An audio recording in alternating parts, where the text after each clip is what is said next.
the American Institutes for Research, and many of you, of course, know her as the former CalPRO director, a real friend to adult education in California. And Marianne has a strong background in adult education and professional development, and is currently leading a major research project on teacher effectiveness in adult education. So we have exactly the right person presenting to us today. Thanks, Marianne, and we look forward to hearing what you have to say.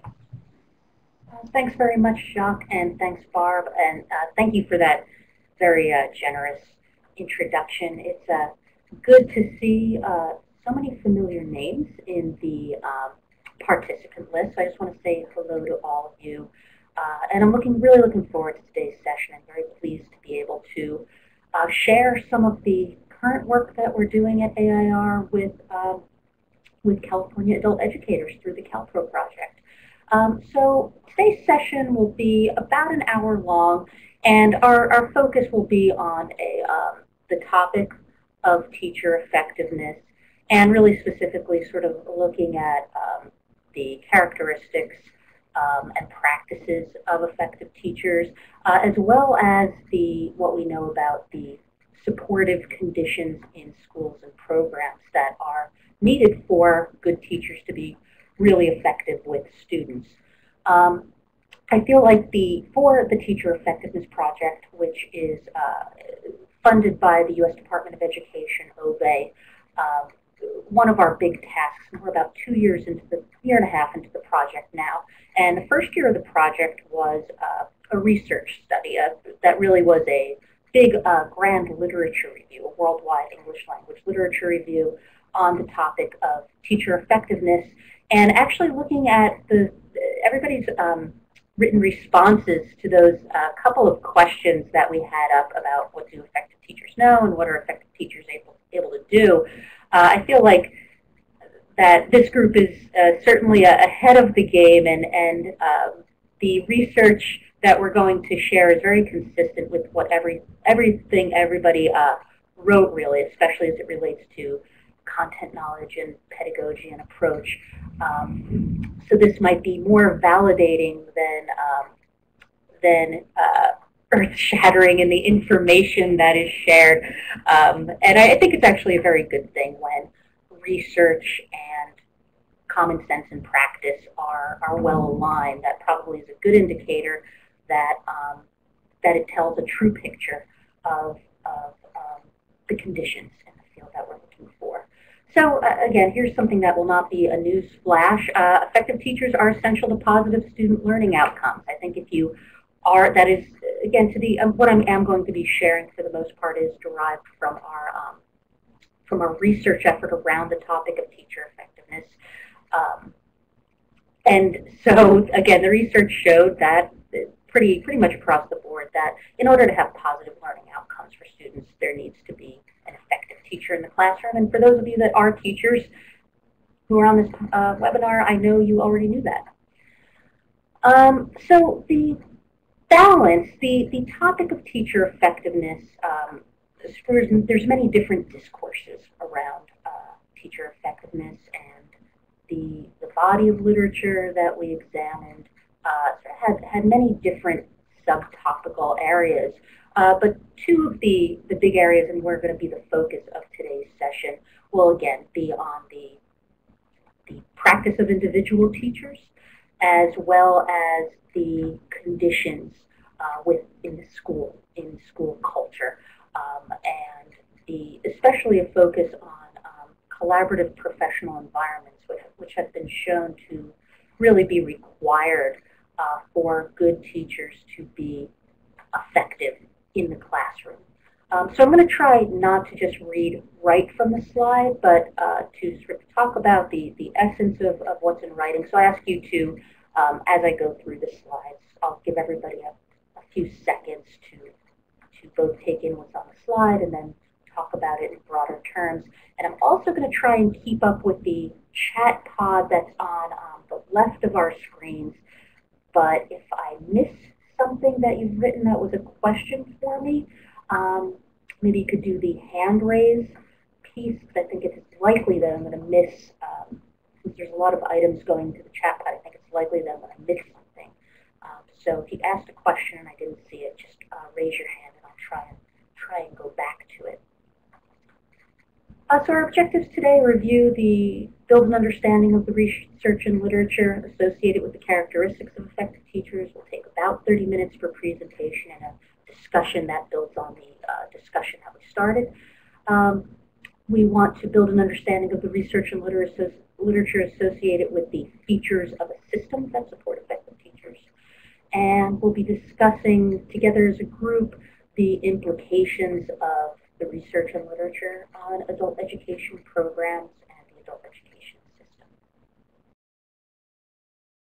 And Alberto Velasco asked, collaborative, meaning administrators and teachers, and the answer to that is yes and more. When we're talking about collaborative professional environments, it's really about the entire school or program environment and the focus of that environment on student learning and the roles of each person in that environment, whether they're an administrator, a teacher, a counselor, an instructional leader, a professional development person, really working in unison with a focus on student learning at its center. So again, I'm going to try and, that was a question that I caught, and if I don't catch yours, just raise your hand. So to start us out with a focus on sort of broadly what the literature has to say. Again, I don't think this is newsflash quality, but there's a lot of evidence and real quantitative and qualitative research about the importance of the role of the individual teacher in promoting student achievement and the role of the whole school system in supporting student achievement and teacher effectiveness. And Dave Coleman, yes, you can get this PowerPoint. Barb, I believe it can be downloaded at the end of this presentation. Is that right? At the end, you'll be able to download it.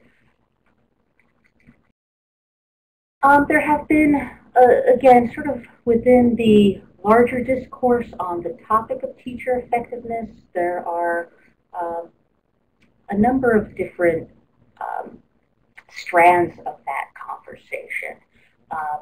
And the ones that we want to focus today are the sort of characteristics, those observable things that teachers do and the underlying knowledge that teachers have that is shown to be effective with students. So I'll just point to these few items. There's considerable variance in the productivity of teachers, yet educators have been unable to identify observable characteristics related to teacher effectiveness. And I want to talk about that term, teacher effectiveness, and I think that it is, as a discourse, a fairly new topic. And as pointed out by Go 2009, the term teacher effectiveness has not been defined by the federal government, as, for example, the term teacher quality has been through the No Child Left Behind Act. Teacher effectiveness throughout the literature is used to be synonymous with teacher practice that has a positive impact on student learning. There's a great deal of variation in terms of all of the array of things that are behind what makes a teacher effective or not effective, including looks at things like credentials, degrees earned, years in the field, professional development sought, and today we're going to really focus on teacher practice. And I'm just keeping my eye to the left for questions. I don't see any right now. And I think it's worth noting that in NCLB, No Child Left Behind Act, teacher quality is defined in terms of teacher credential, teacher's degrees earned, years of experience, and the like. The term teacher effectiveness doesn't have a similar like definition, and so there's not a federal definition that is sort of driving the discourse, and by that I mean the literature and the writing that's produced on the topic. One of the areas of discourse associated with the term teacher effectiveness is teacher evaluation. And I'm sure everybody has at some point read in the LA Times or the New York Times about value-added modeling. And that is definitely something that is in use in some districts and states across the primarily dealing with K-12. It's not at all in use in terms of adult education. I think there would be some pretty big problems trying to institute a similar model for adult education. And one of the underlying problems with teacher evaluation in terms of really looking at the effectiveness of teachers in relationship to student outcomes is the lack of agreement about what constitutes good or effective teaching, and some inherent problems with looking at student test scores as a defining attribute or defining variable of what makes a teacher effective. So we started this conversation. A lot of folks have joined. Like I said, we're going to go back to the chat pod, and I'm going to ask everybody now. We're not going to spend too much time, but since we're about to go into a discussion of what the research shows are the characteristics and practices and knowledge base of effective teachers, I think it's really important to sort of hear to have our collective knowledge and understanding of what makes effective teachers. And everything that I've read that has been inputted so far has really been consistent with what the research is, the story the research is also going to tell. So you'll see on your screen now that the reflection question chat pod is up on the right. I'm going to ask everybody to take the next, let's just take 2 or 3 minutes to weigh in. What, in your view, does an effective teacher know, and what is an effective teacher able to do?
And from reading your responses so far to the reflection questions, like there is a lot of shared belief around the knowledge of content, the content of what's taught, the ability of a teacher to communicate that content in an effective way, to engage students in an appropriate way. I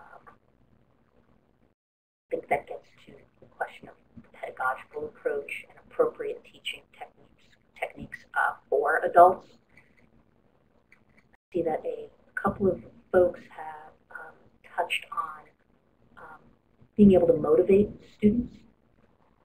I think being able to empathize with students, to be flexible in learning new approaches. How to use, like how a few entries about how to use assessments effective and how to select instructional approaches consistent with what evidence of student learning is telling you.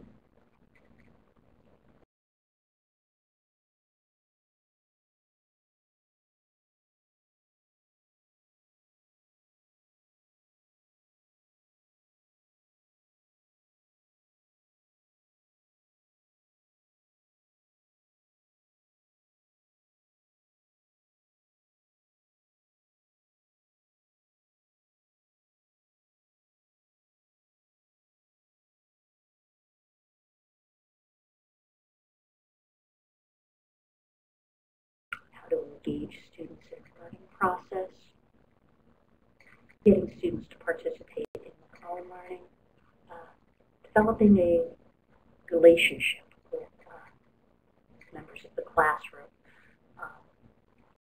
I think one of the things we found, again, in our research review was the concern with the art of teaching, that ability to motivate, that ability to connect with a student and understand a student, and use techniques that are appropriate and facilitate that, but something that is not easy to quantify, but does speak about have something intrinsic that a teacher brings. And again, in conversations we've had with other groups throughout the past year and a half, we heard a lot from teachers around the country about the art of teaching. And I think a lot of your comments get to that. I think from the quick read, and I certainly won't be able to go through review each of your entries, but it seems like generally the having subject matter expertise, having pedagogic expertise, and again, sort of having that ability to communicate, connect with, and motivate students is an important piece. So, Richard, I think we're going to end it with you, and I will, for the good of the order, say Richard's entry is knowledge of subject matter being taught, clear goals of what students need to know and be able to do. So understanding and be able to use appropriate teaching methods. You know your students, their strengths and areas requiring improvement. And I think I'm going to pronounce your name wrong, Heike, but I agree with the idea of the importance of being flexible and being able to change gears. And adaptability is definitely something that is reflected in literature. So again, you should see your screen changing back to the presentation. What I'm going to do is go through a few of the specific pieces associated with the characteristics and practices of effective teachers. When we did our literature review, we ran across numerous frameworks that attempt to describe the characteristics of effective teachers. And again, I think you're going to see a great deal of consistency in what I share with what all of you just shared. And as we go through the next few slides, and again, the next few slides are going to present the frameworks that researchers have developed based on their study of here's what effective teachers need to know and be able to do. And I will tell you, again, we did as part of the Teacher Effectiveness Project, a worldwide literature search, English language literature search on the topic of teacher effectiveness, and had many hundreds of individual pieces that we read and reviewed. And I could tell you about 95 or 96% of everything we saw was about the K-12 context and not about adult education, which I don't think is going to be a shock to anyone who's been in the adult education field. There's just really not a lot of research on adult education populations specifically. There are a couple of key pieces that I'm going to review. So at any rate, the two questions I'm going to ask you to keep in mind through the next presentation piece as we review these frameworks are the frameworks designed for K-12 instructors or that were developed through research into K-12? Are they valuable and appropriate to use, to consider in whole or in part for adult education? If not, why not? And if yes, what aspects? And we're going to have a chat about this afterwards, so you don't have to write anything. I'm just going to ask you to think about it. And we are going to share a couple frameworks that are derived from research on adult education populations. And I'm going to ask the similar question, are the frameworks for adult ed valuable and appropriate across different instructional contexts? If no, why not? And if yes, how do you see them working, specifically with your students?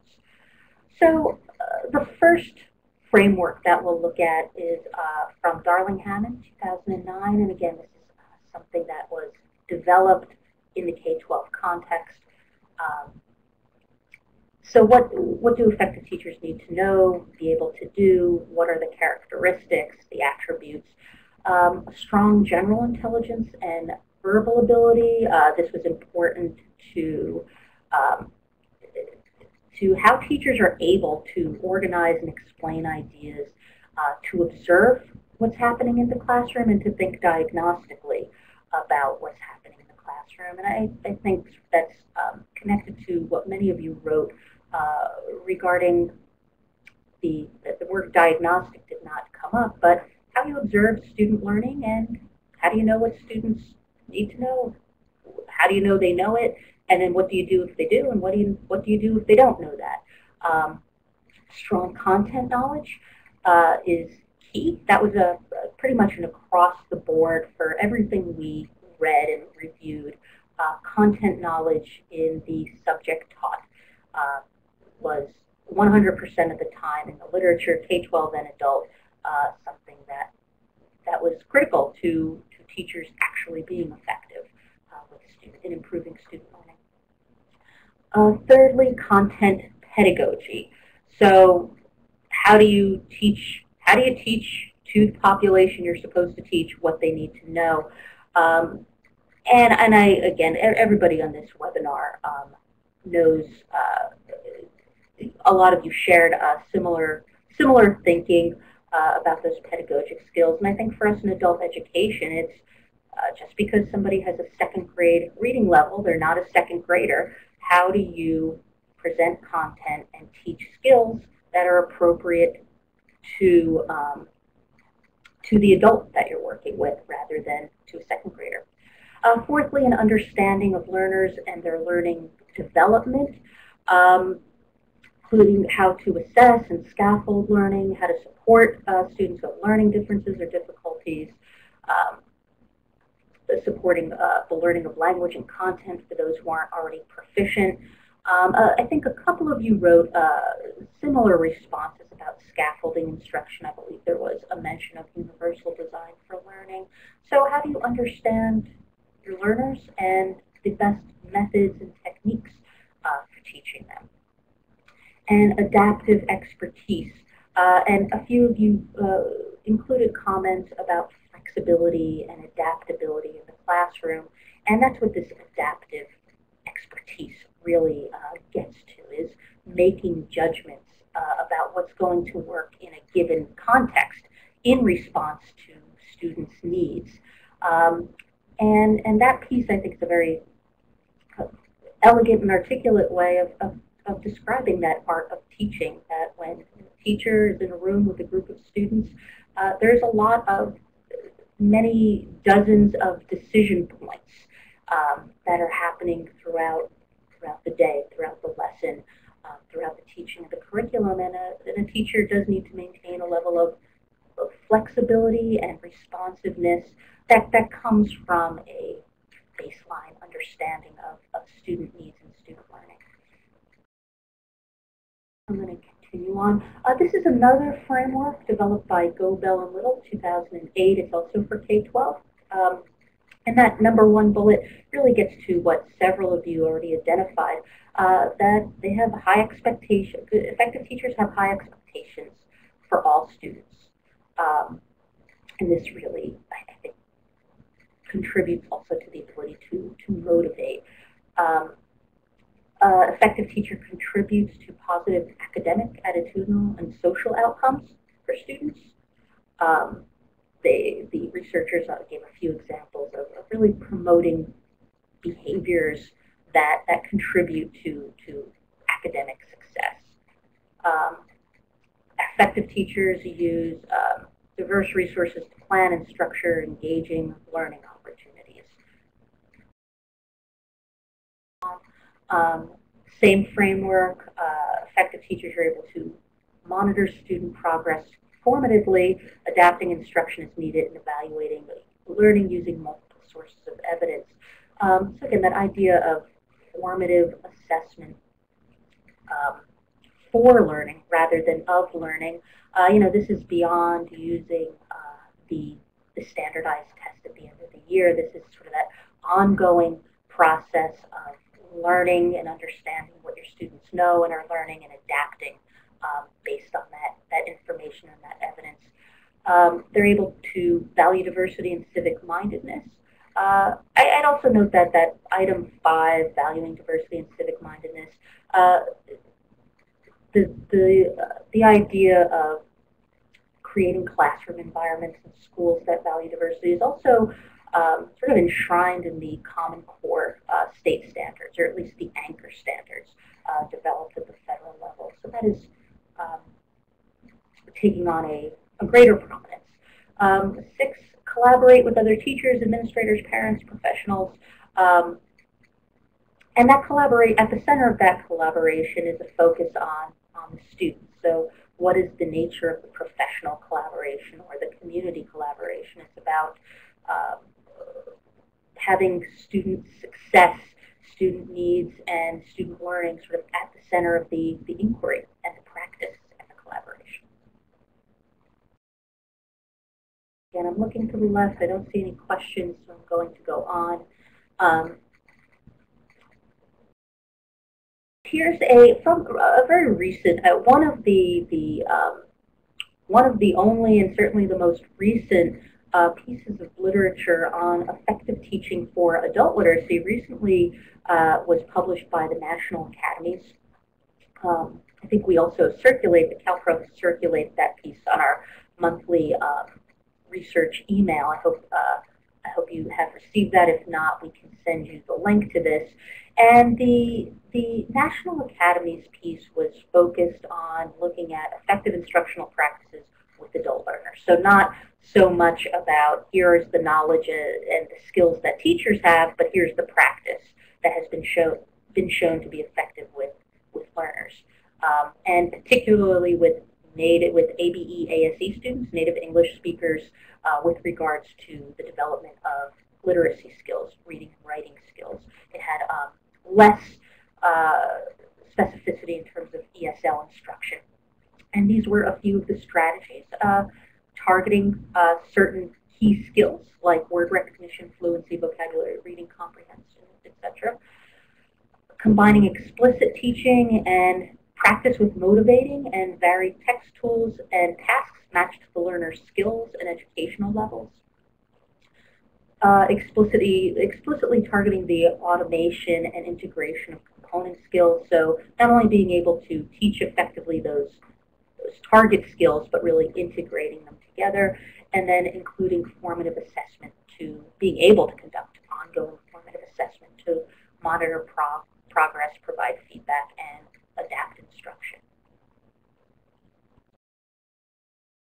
This is another K-12 model. So what do effective teachers do? They know their subject content and how to teach that content to students. They know their students and how they learn. They plan, assess, and report for effective learning.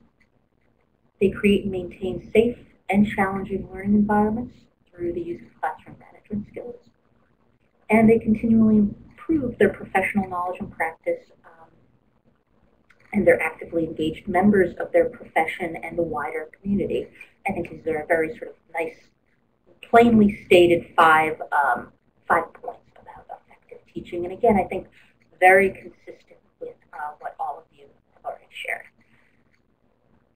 For another K-12 derived framework, effective teachers, they have a professionalism, a commitment, confidence, trustworthiness, and are with respect for students and are respected members of the professional community.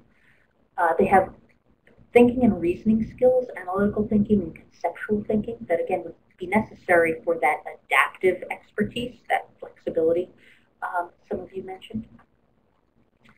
They have high expectations. They drive for improvement and initiative and information seeking. So that's high expectation of students. And they demonstrate leadership. And how do they do that? Through their flexibility, through accountability, and through a passion for learning. And that thing that is very hard to quantify, that art of teaching and what you bring as an individual person to the classroom. And then finally, from TESOL, and these are derived from the TESOL's adult program standards for ESL, and these were the instructional standards that were part of that document produced in 2003. And again, this is concerned specifically with ESL. They adhere to principles of adult learning and language acquisition. They are able to engage learners, focus on acquisition of communication skills. They integrate core language skills. They're varied in how they address different learning styles. I promised not to read the slides, and here I am reading the slides. So I will just give you a second to read this slide. And again, I think it is, especially for those of you who are ESL teachers, and maybe a couple of you were even involved in the development of this, I don't think it's going to be a major news flash for you.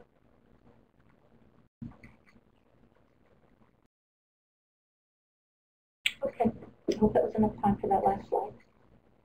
So I want to, I'm sure you've heard me talking quite enough.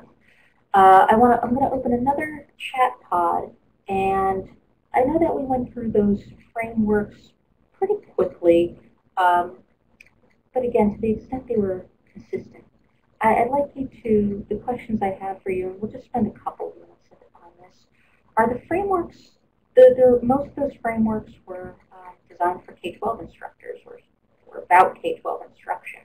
Are they valuable and appropriate in whole or in part for adult ed? If not, why not? If yes, what aspects?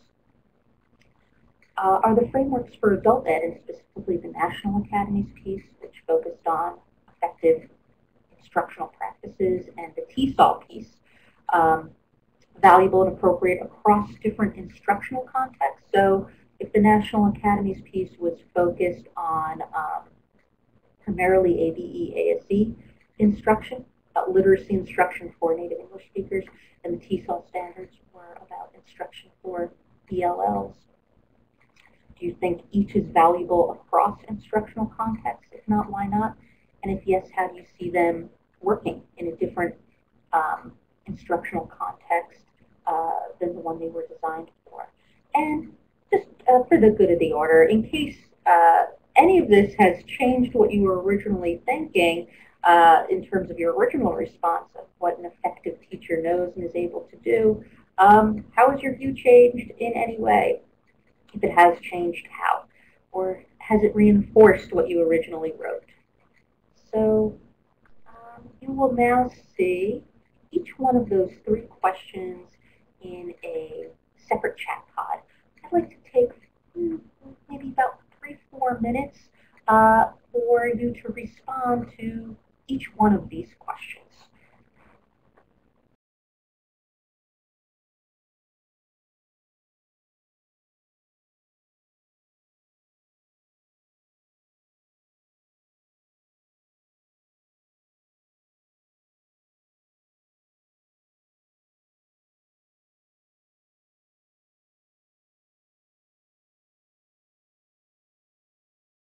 And Cindy Gleason, you wrote the left-hand chat pod.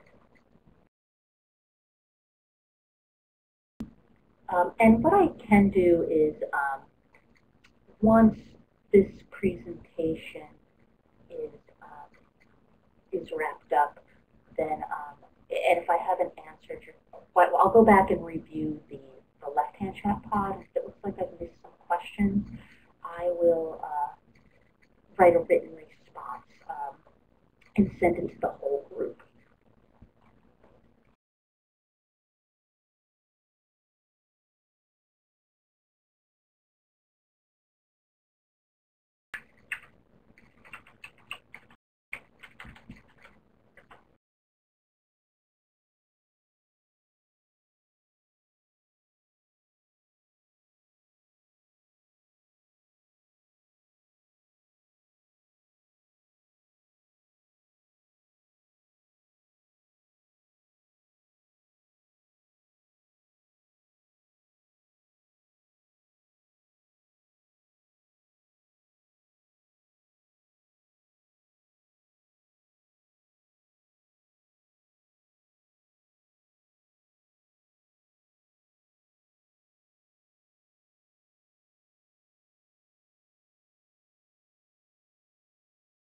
Cindy, you asked, is there a reference for more detail on the previous slide?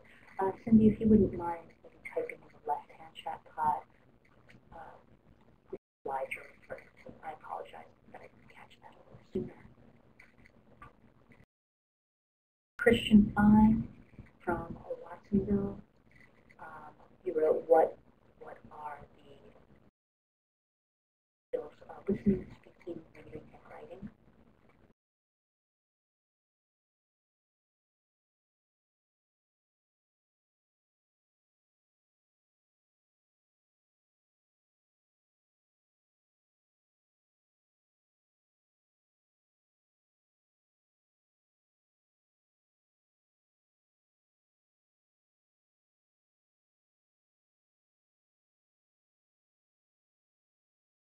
Oh, I'm sorry, Cindy Gleason, you said slide 17 on TESOL.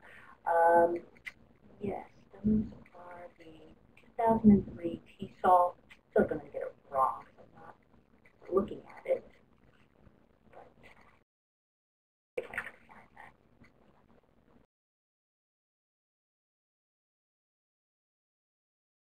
So, Cindy, the reference is the TESOL 2003 Standards for Adult Education ESL Programs, and specifically the standards for instruction.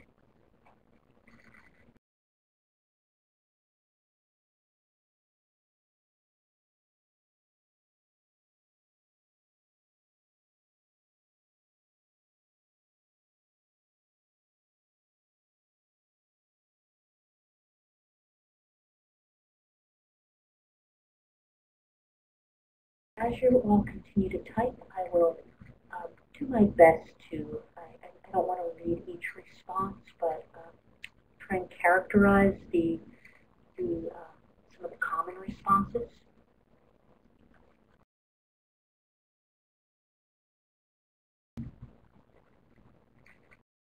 Deborah Birdman wrote, adult ed students need to, and I think this is in reference to the appropriateness of the K-12 models, and Deborah wrote, adult ed students need to know how to monitor their own progress and not rely on teacher input. And yes, that would definitely, I would tend to agree, that would be something that would need to be emphasized for adult ed that isn't necessarily K-12.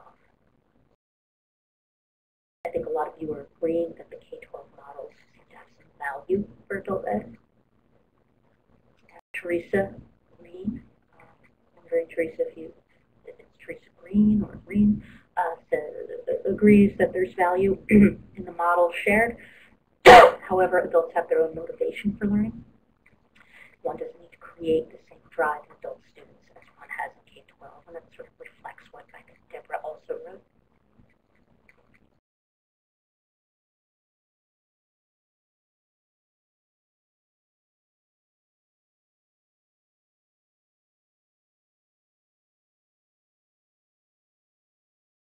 Lynn, hi Lynn, McDemus from Pittsburgh. Lynn noted that the frameworks are really broad, and yes, they would not be, I think, at all useful generally to a sort of, how do you plan your instruction? What exactly do you teach based on those things?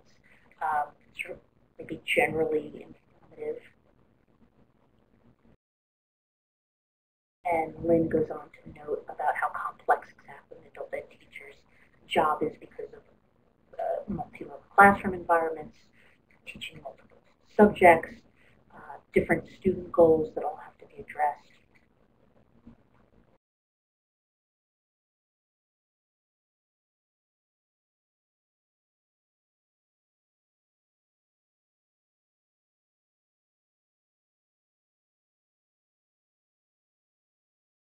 And a few of you, I think, are getting to the need in adult ed to be unique from K-12 about the instruction and the substance of what's taught to really be matched with students' goals and needs more so than in K-12. And again, adults come to adult ed. I know all of you know this. since it's reflected in some of your comments, I'll just say it, adult students come with very specific goals in mind, and the instruction and the curriculum really should meet those goals.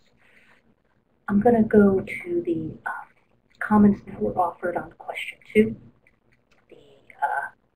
the adult ed frameworks, just the TESOL, the National Academies piece. Right, and Sandra notes that they're general enough to be have some cross-context relevance.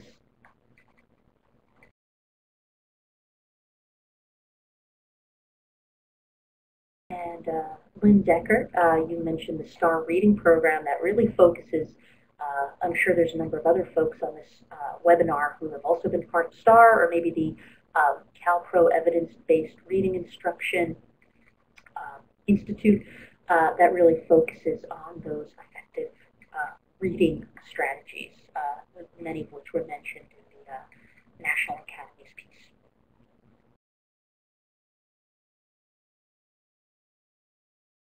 Alberto Velasco mentions adult ed, or at least some districts, need to get rid of open entry, open exit. No matter how good your framework, the system throws everything out of sync. I have a feeling there'd be a lot of people who agree with you on that, Alberto. I mean, it is, I think a lot of the frameworks do require a managed enrollment to be fully implemented. I'm curious about what other, I hate to put you on the spot, Alberto, but if others want to respond to Alberto, I will put it to everybody, do you agree with Alberto that open entry, open exit, sort of inconsistent with the models that are being taught? Sorry to put you on the spot, Alberto. And I'll go to the third question while others sort of address Alberto's prompt. I think what we've shared has reinforced what a number of you already offered as effective practices of effective instructors.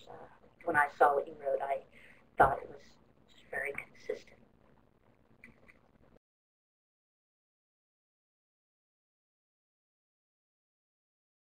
Elizabeth, I don't see your last name, Elizabeth. It has changed in terms of specific skills, resources, and attention to ongoing and current research.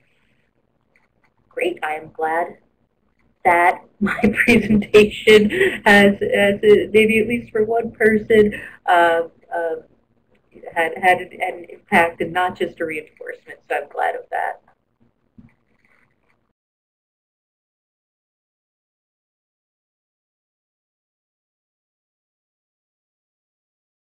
It looks like most of you are agreeing, sort of reinforced what you believed, and maybe as Elaine Heller wrote, expanded as I think about this.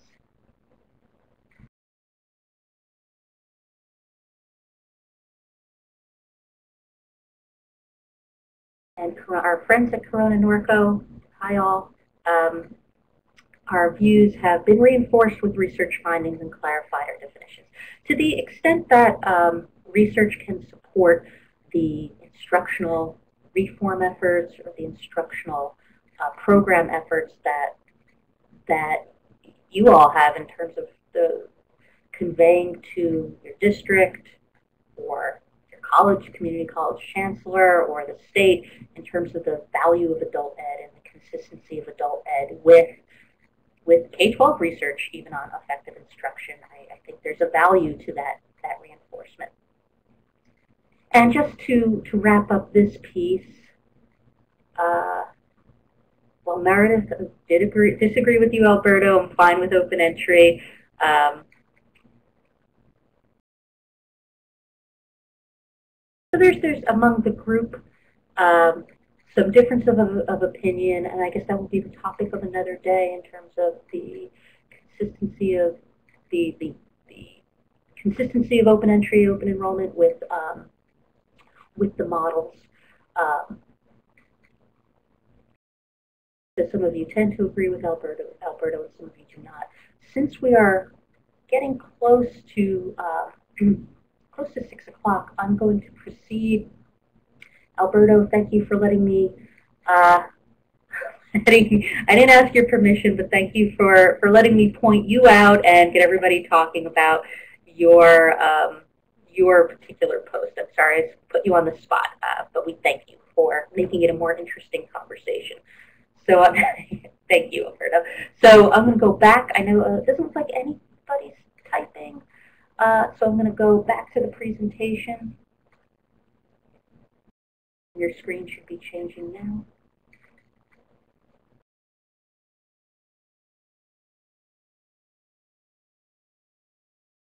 And now we're going to switch gears a little bit. We've been focused on what individual teachers need to know and be able to do.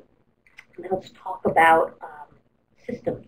And for teachers to be effective, they must work within educational systems that support them and are themselves effective. Literature concerned with the system aspect of effective instruction is tended to identify the features of that effective system.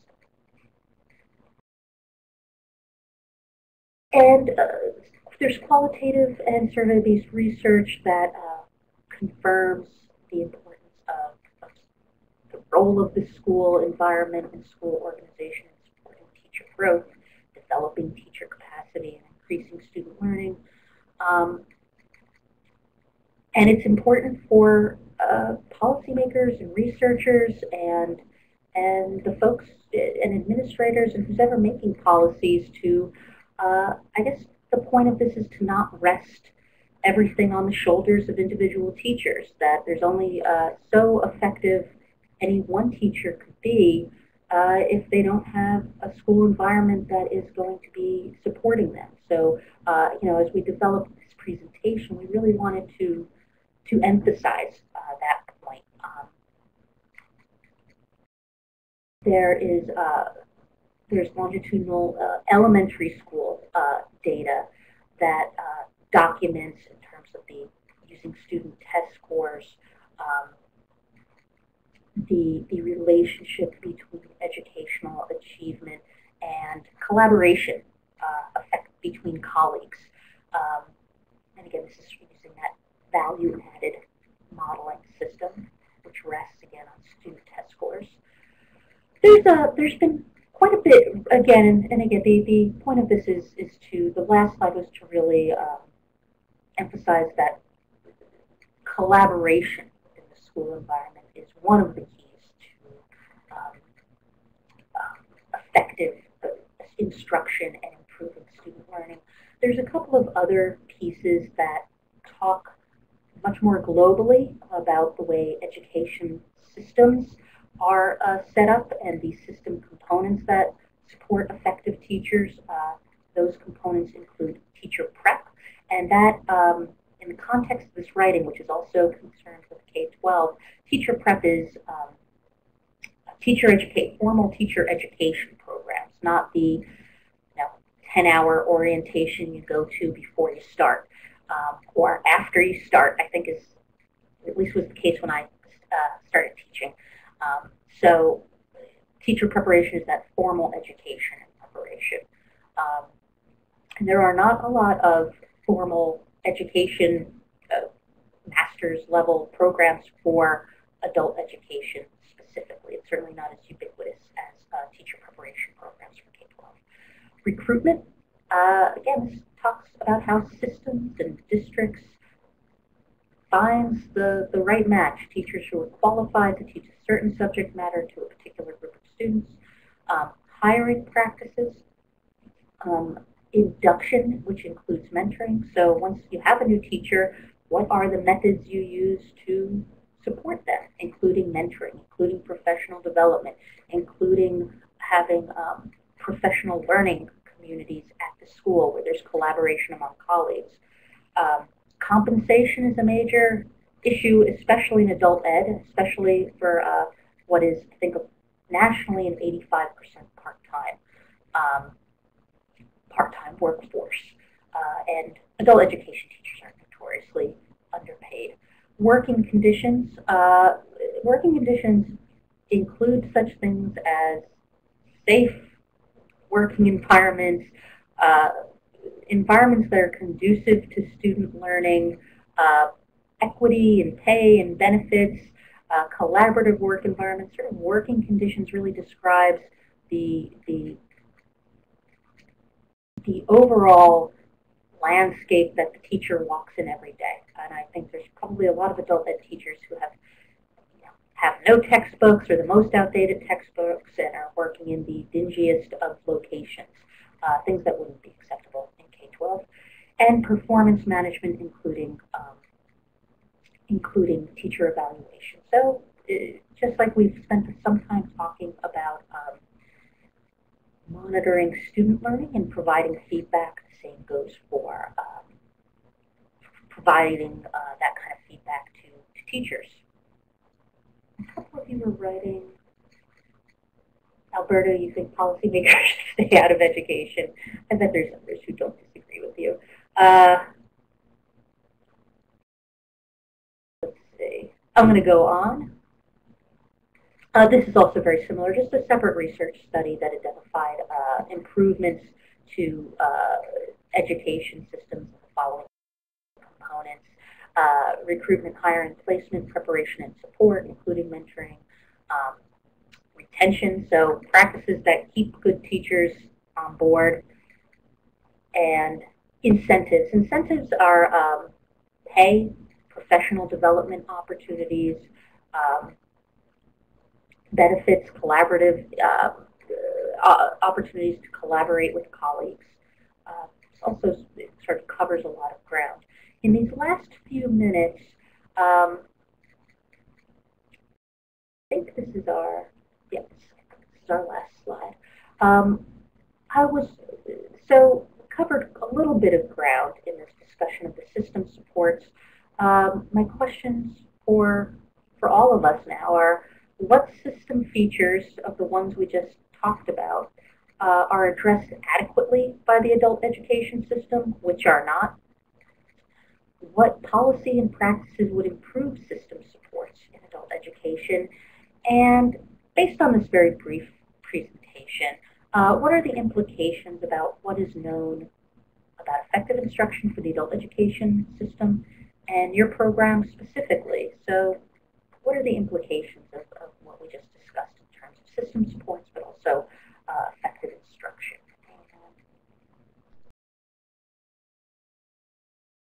So those 3 questions are now in separate chat pods. I'm going to ask that we just take the last few minutes and have you all respond to those.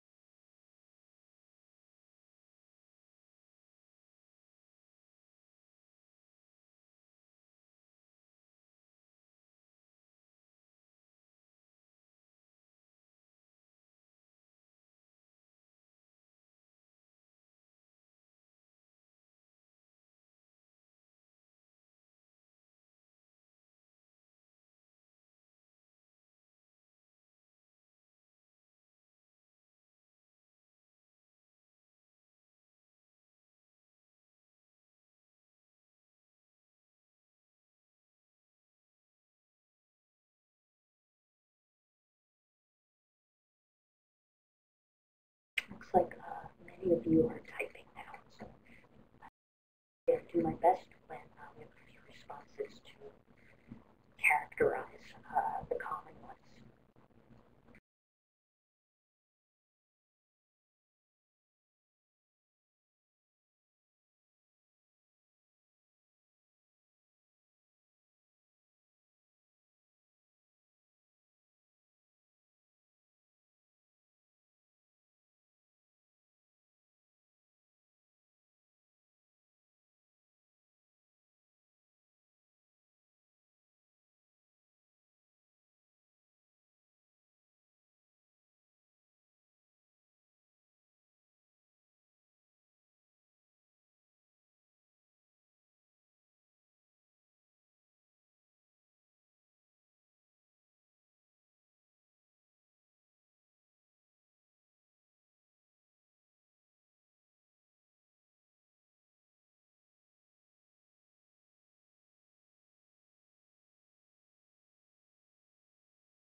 And finally, with a couple of minutes left, I'll start characterizing the responses.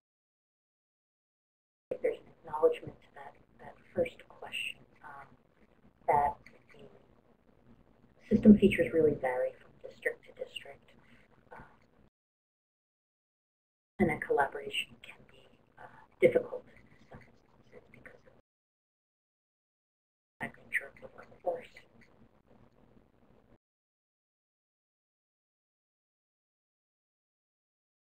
Kay Hartley, hello Kay, notes that since adult ed doesn't receive funding earmarked for staff development and or mentoring, the value of these supports is truly dependent upon the vision and creative budget management of the administrator.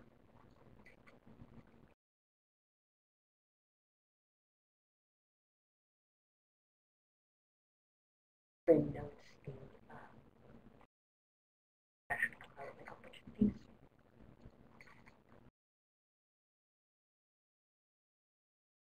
A few of you have noted the difficulty in securing professional development opportunities.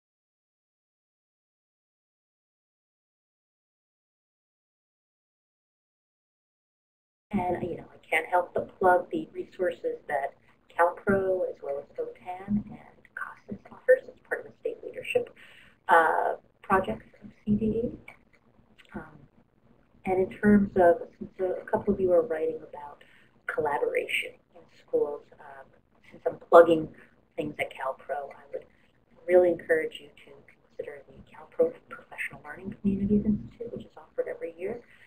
And Doc, if you are still on, I think that application is either out now or coming out soon.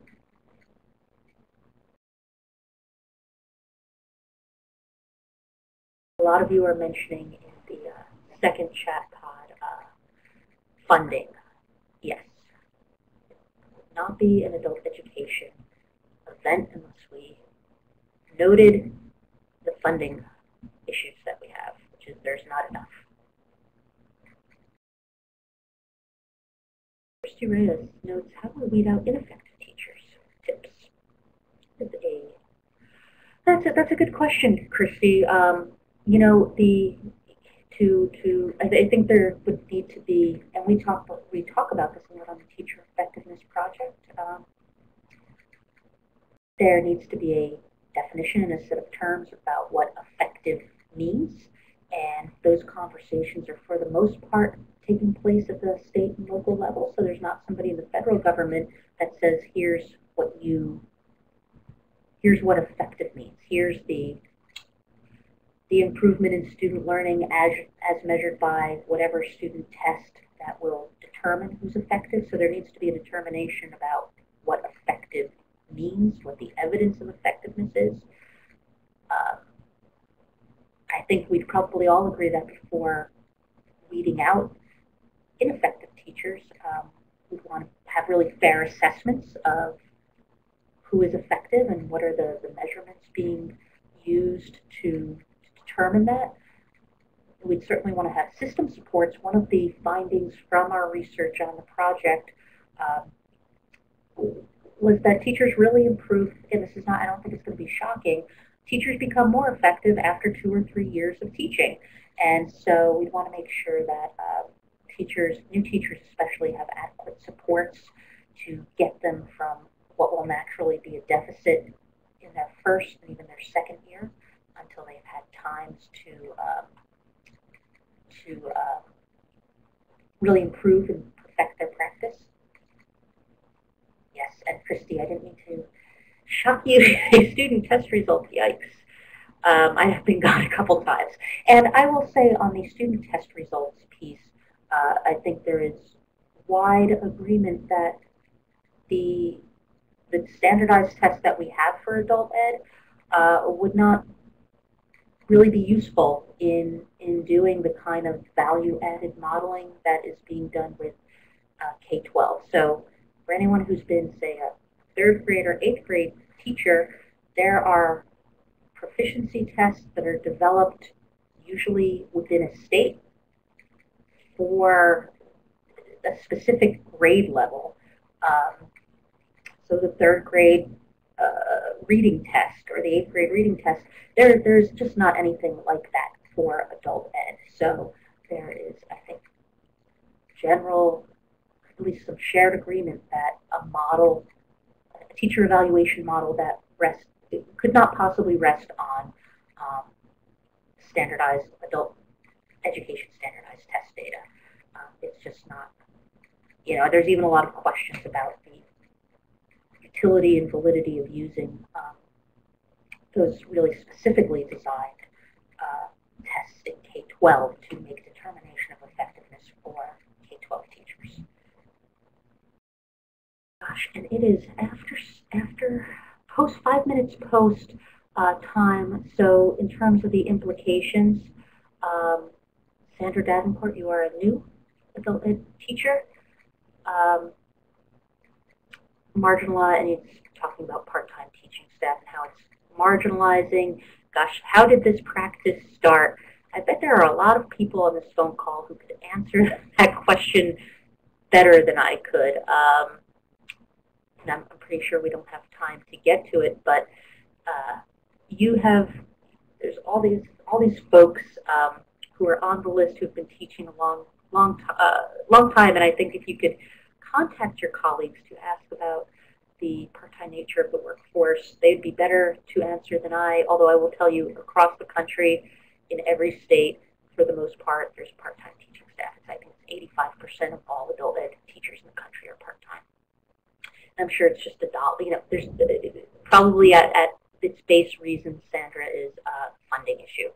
There is just not an equity of funding for adult learners as for K-12 learners. And so it would be hard to sustain with the funding availability, the current level of funding, full-time permanent workforce.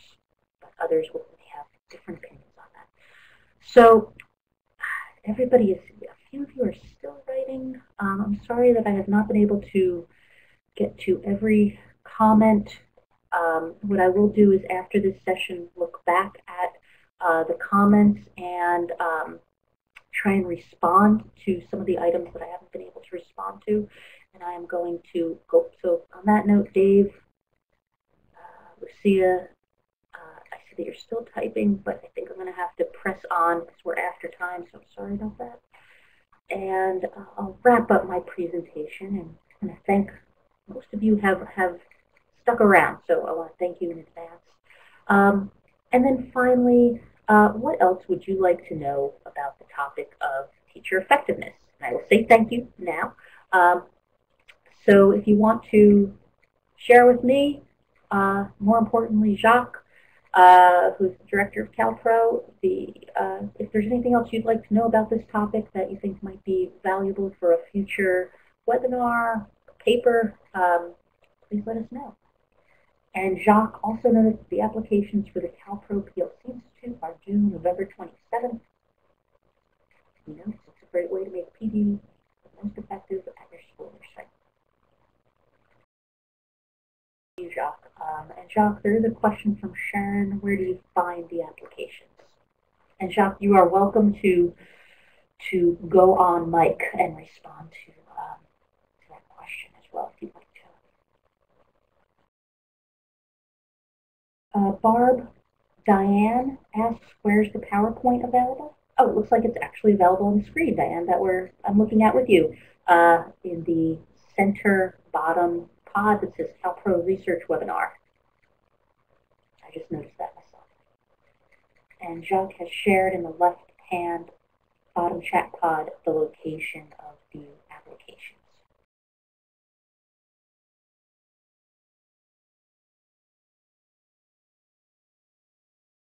And I will give a few of you are typing, and so I will definitely give you a minute because we're very interested in hearing what else you're interested in.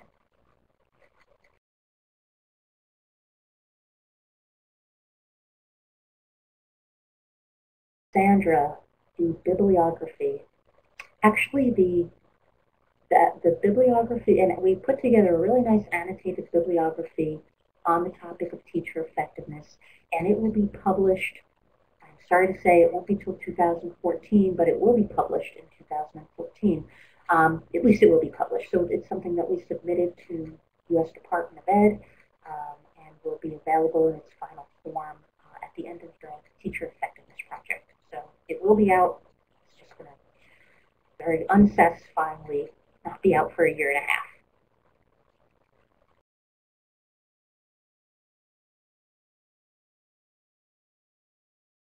A lot of good inputs in terms of what follow-up on this we could have next.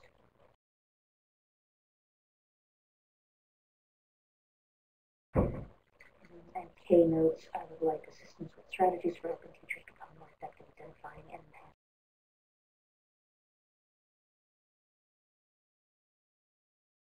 Dave Coleman notes the motivational aspects and organization. Individual change theory are tied to this. And resources. Dave, you know, that is something that we can look into as a follow-up. There's nothing that's sort of at the tip of my fingers right now, but I just didn't prepare it for this session, but I'd be happy to look into that a little bit for you. And I think somebody asked about learning disabilities, and Dave Coleman offered up that Obey's Learning to Achieve is a great resource. And that is a, I think freely, certainly information about it on the Obey's website. Thank you, Corona Norco. It was good to see you guys.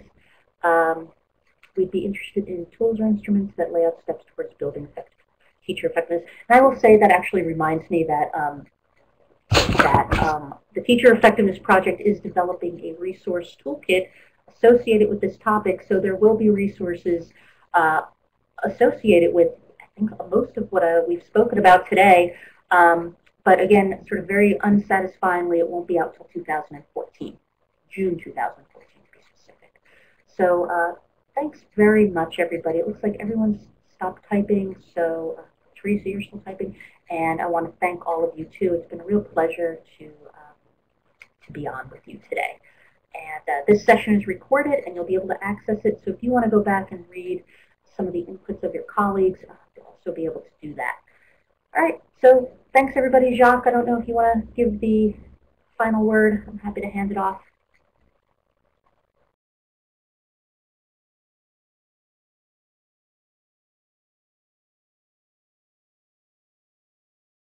Okay, Jacques says that's all, folks. See you next time. Thanks, everyone. I've really appreciated being able to speak with you today. Thank you.